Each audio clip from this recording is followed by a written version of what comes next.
जय माता दी। सपने में नोट देखने के फल।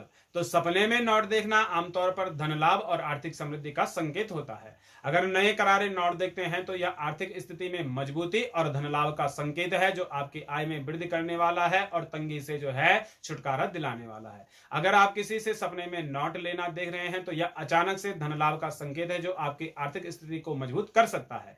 खुद को बैंक में पैसा जमा करते हुए देखना तो यह भी धन लाभ और आर्थिक स्थिरता का संकेत माना जाता है।